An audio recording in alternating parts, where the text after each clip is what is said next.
everyone, my name is Eric Jacobus and welcome to Unoptimized Evolution. This is a new channel.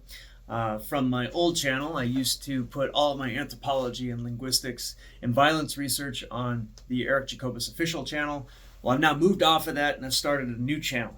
So this is where I'll be talking at length about violence, language, anthropology, and whatever things sort of intersect with that. Probably do some martial arts also. So just in case you don't know who I am a stuntman, action designer. I run a studio where this small library is housed. Part of my job involves researching, and a lot of the research that I do is anthropology and trying to understand how and why people commit violence, what kind of violence they do, and also I like to study different eras of violence. I'm very interested also in the different styles of media as they pertain to violence. And so there's a big overlap then between action design and art, obviously, history, and as I'll get to, language, because all of this is sort of wrapped up in language, and film itself is obviously wrapped up in language. So if you are not part of my other channel, please subscribe there also, because it's there where I'll also be putting various breakdowns of art and whatnot, but I'm going to reserve this channel for primarily research. So this is sort of where it happens on a daily basis. This is my little library at my studio. It's I think I have about 500. I don't know how many books I have. And I try and stay to like a 65% read rate, which is about where I'm at. So of all the books you see, 2/3 of them I've read, or at least I think I've read. And hopefully half of that I remember. Part of my reading and research process involves taking a lot of notes, because the way I remember things is not by just reading them. Hey, more power to you if you could just read something and remember it. So what I do instead is I have this little handy device, which is just a Bluetooth keyboard, and I use an Android, a Google Pixel. And on this Google Pixel, all I have is Dropbox and a few other applications where I store my text, and I have a text editor on there, and I take notes on that. That's all I do. So I just take a lot of notes while I read. My read rate is typically between 1 and 3 minutes per page. Although if it's an easy, what I call an airport book, where it's very obvious what the person is saying, I can get through 2 pages a minute, 3 pages a minute sometimes. It just depends. Some books are so obvious what they're trying to say that I can burn through them in one sitting. It just depends on what the content is. So some of my favorite books are anthropology. James Frazier's Golden Bough series is probably where it started. I do a lot of Bible research. This is sort of my Bible shelf. A lot of research into like Hebraic, the history of like Israel. Then there's I have my history, and I have over here is books on violence, this is myth, books on warfare, books on language, India. There's literally a shelf for India. And then I've got some science books up there, a few other science books here. Of all the books that I read, I would say that maybe 80% of them are books that I strongly disagree with. At least. Maybe it's 90. It's probably 100. But the reason it's important to read books that you disagree with is so that you're forced to think like people who are not like you. And that just makes you better at your thinking. It makes you better at your opinion. It's going to make you more informed. So you might be asking, why is this stuntman doing all this research? Because when I was studying violence, came upon something that I thought was kind of interesting. The first thing is that there's a very standard model for violence, or for aggression, as they sometimes call it. Many books have been written about aggression. Human Aggression, Anthony Storr. The Natural History of Aggression by this is a symposium. Then you have the Frustration and Aggression by Dollard, right? These are very sort of like standard views on what human violence is. It's just this aggression that we enact in various ways. Sometimes the aggression is good with sports, sometimes it's bad with violence, right? So these books sort of try and, in fact, almost all books on violence and aggression try to have this like unified theory on what aggression is and like whether it's good, when it's good, how to make it better, etc. So every one of these authors has some kind of opinion as to where aggression or violence comes from, particularly with humans, and what to do about it. Those are like the two pieces of every theory on violence. Well, where it comes from, they tend to be, like, there's a fair diversity of opinions, right? Now, on the one side, you have like the strict religious fundamentalists who say God gave men violence, Satan made people violent, whatever, a demon made people violent. And those are like its own category. It's not really worth pursuing for what I'm doing. On the other side of the extreme is sort of like the entire scientific community, I would say, is like on this other side of the debate, which is that we get aggression from apes. And that is the general opinion about where humans get aggression from. I would say that that is the standard model. And what they do is they look at how chimps act in the wild. They look at how gorillas act in the wild, how monkeys act in the wild, and also every other animal too. And what they try and do is they find some kind of gene that humans and chimps share, that humans and lions share, right? And they try and like trace this gene to determine, oh, so humans have this like genetic predisposition to be violent. You get people like Richard Wrangham, whose book, The Goodness Paradox, is very interesting. Or his Demonic Males book, which came a little bit earlier, where he talks about how, human aggression comes from apes, but look at bonobos. Bonobos have this interesting sort of social mechanism where females gang up on males, and it sort of reduces aggression. And so his prescription is, why don't we just put a lot of women in charge of society, and then we just won't have aggression. Putting anybody in charge of human society is not going to get rid of this, right? But I'm getting there. I'm trying to lay out exactly what the standard model is. So whoever it might be, whatever their views on where it came from, or at least how it got there, right? Even Rousseau, where's Rousseau's book? Even Jean-Jacques Rousseau's book is sort of, this is, pre-Darwin, right? Discourse on the Origin of Inequality. And he says that, he came up with the idea of the noble savage, right? The tribesman who is not constrained by civilization, right?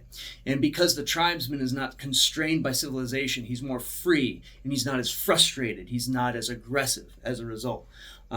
Whereas when we have these confines of civilization pushed upon us, then our anger blows up, right? This is during the time of the Revolutionary War in France. French Revolution, I was trying to find that term. Oh, excuse me, 1755, I'm way off. This is way before French Revolution. Well, anyway, he foresaw something coming, didn't he? Because the French Revolution was very violent. Napoleon was extremely violent. And obviously World War I and II are just sort of like explosions of this same phenomenon that, well, some might say that he's talking about. On the other side of history, on the other side of the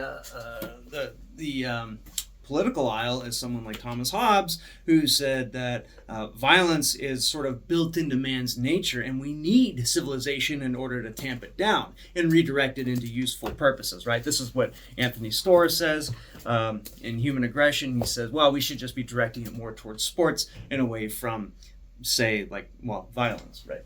Robert Ardrey, he wrote a 4-part series starting with African Genesis. Basically says the same thing. This was based off the work by Raymond Dart. Raymond Dart was, another one of these innate aggressionists in the 50s who found some very interesting archaeological remains in South Africa, and basically said, well, it's obvious that our ape ancestors were just as aggressive as we are because they were hunting animals and they had to use very powerful tools in order to do so, and therefore they started using them against each other, and man became a warring animal, right?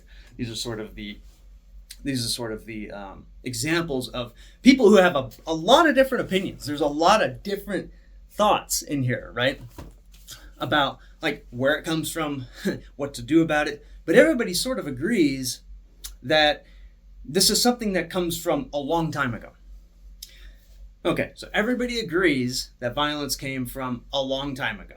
Although Rousseau says that it comes with the advent of civilization. When exactly that is, maybe he's implying that this is like post-Homeric Greece. I'm not sure. He doesn't quite say, but we won't hold him accountable to that.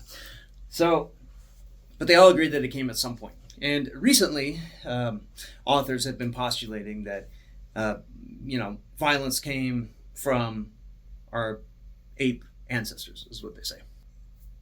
What's interesting, though, is that none of them actually differentiate human from animal violence, right? Or human combat from animal combat. It's actually not very fair to say that animals are violent. I guess you could say that chimps are to some extent. But there is a certain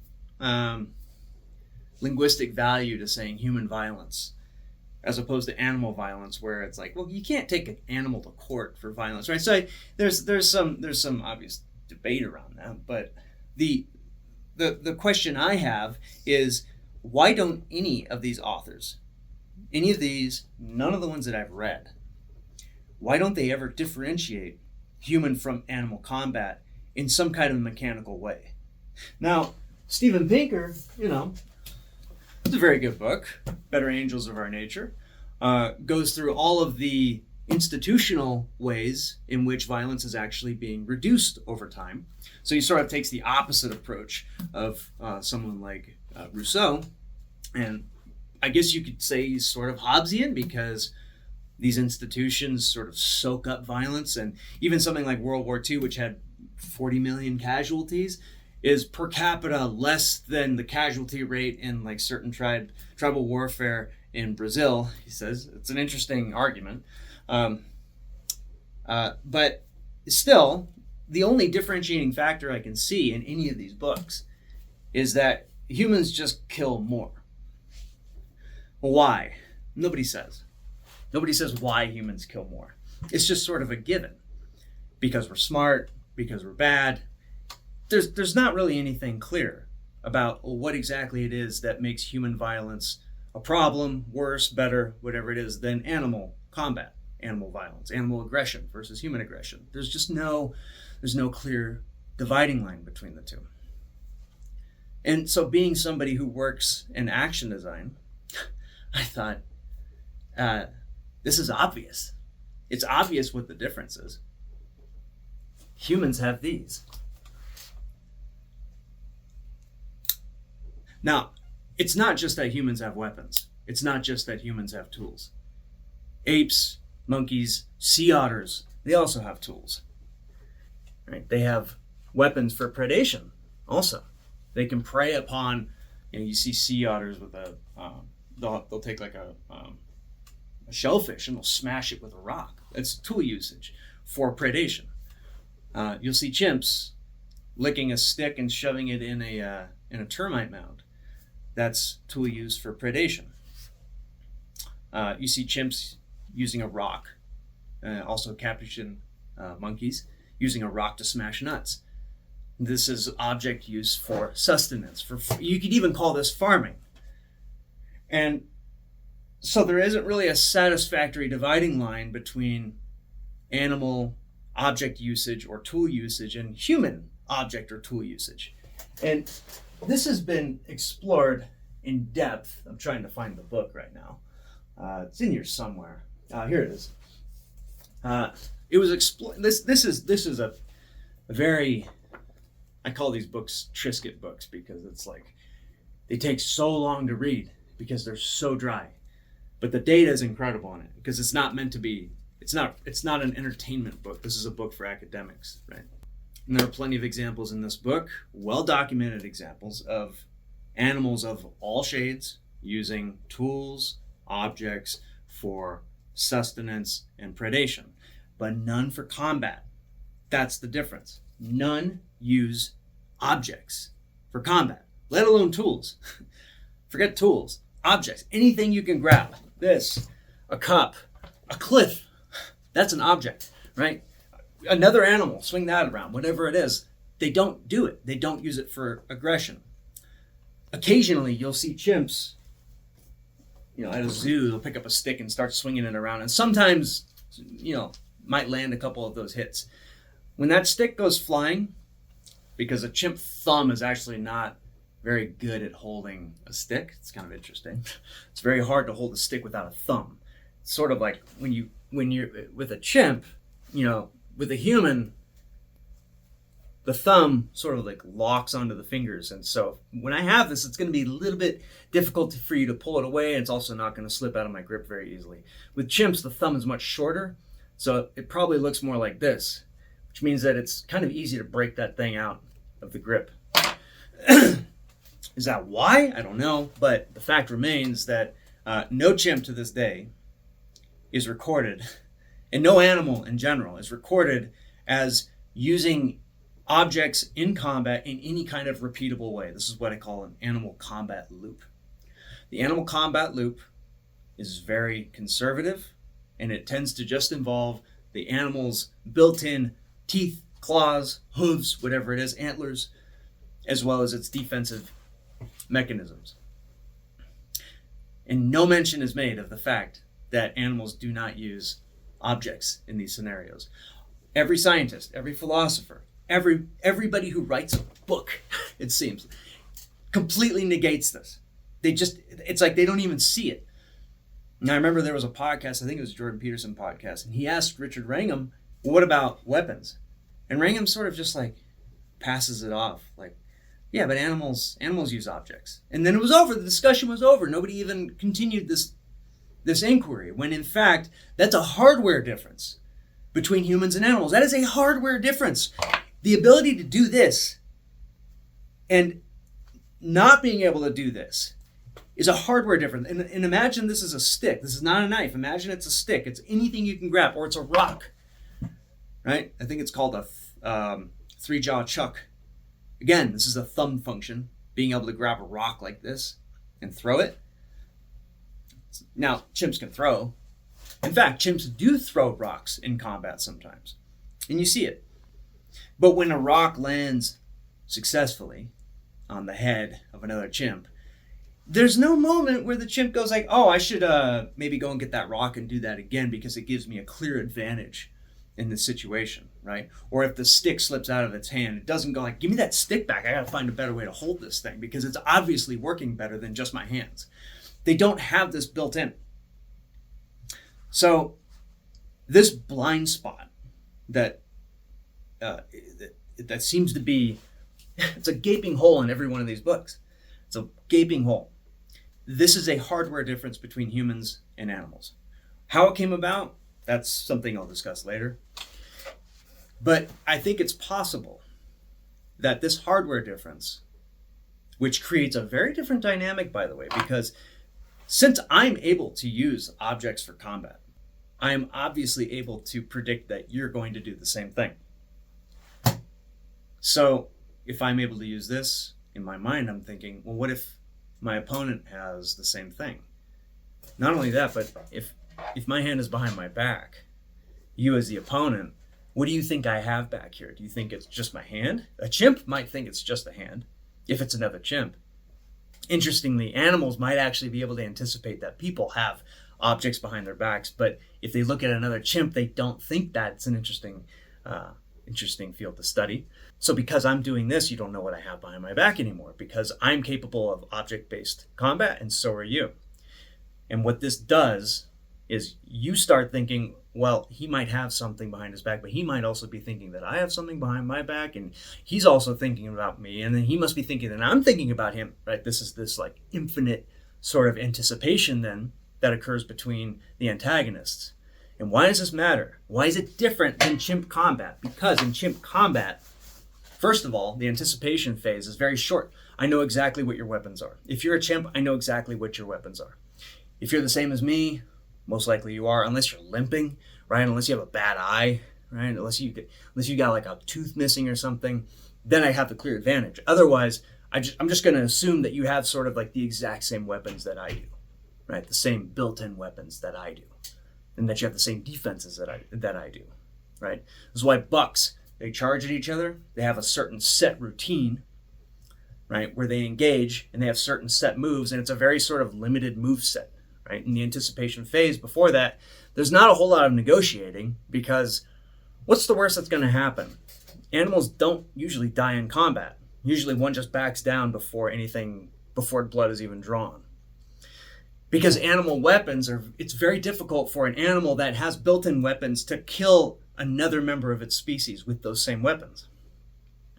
Not that it's not possible. Chimps do that. They gang up on other chimps, but it takes a lot of effort, right? And even then, like that poor chimp is gonna die of blood loss after like 2 days, or maybe die of hunger or organ failure. It might take a week, right? But it's very difficult to kill another member of your species right away. It's really hard. But with a rock, you have a rock. This is my rock. If you have a rock, no head can withstand a rock hit. None. Or if it's a boulder, no head on earth can withstand a rock right here. You can't withstand it, right? So this creates a very different anticipation scenario between people, which means that maybe we shouldn't fight, right? Because one or both of us might die. And that changes the equation in a way that animals do not know. Animals do not have this issue, right? And what comes from this shared anticipation, which I call recursive object-based aggression, ROBA, R-O-B-A, what comes from this recursive object-based aggression is this sort of field of anticipation between the two of us, where both of us are going to try and back down from the fight while making sure that we're not backing down too much. We also want to make sure that we can win if something bad happens, but we don't want to show that we're winning. So there are all these little micro signals that we then put into this field. Now Chomsky calls, I'm using the term merge, a merge field here, because I'm going to co-opt his terminology, and I'll explain later why that is. But the merge field of human aggression is the field that we send these micro little signals into to determine what exactly is going to go on, what exactly is going to happen, who's going to win, who's going to be on top in the hierarchy. And I think that merge field is the origin of grammatical language. So that is going to be the thrust of this channel's research. And I'm also going to go into, I'm going to try and derive the way in which a brain might come to this point from animal combat into using ROBA, recursive object-based aggression. How signals with grammar, with hierarchy, right? Because words have their own hierarchy, how those emerge from this merge field that happens in ROBA. And lastly, what happens over time as we use language to defer violence, to avoid violence. I think that the usage of language over time, over generations, has an effect on the phenotype. It has genetic effects that might cause self-domestication. Very similar to what you would see in domestication of animals. Humans self-domesticate by using language. And I look forward to sharing all of my research with you. Tell your friends about it too. And also tell smart people about this channel, because I want as much criticism as possible. I want the best. I'm very confident in this theory. I want to plug all the holes. So the more you can do that, the better. Thank you.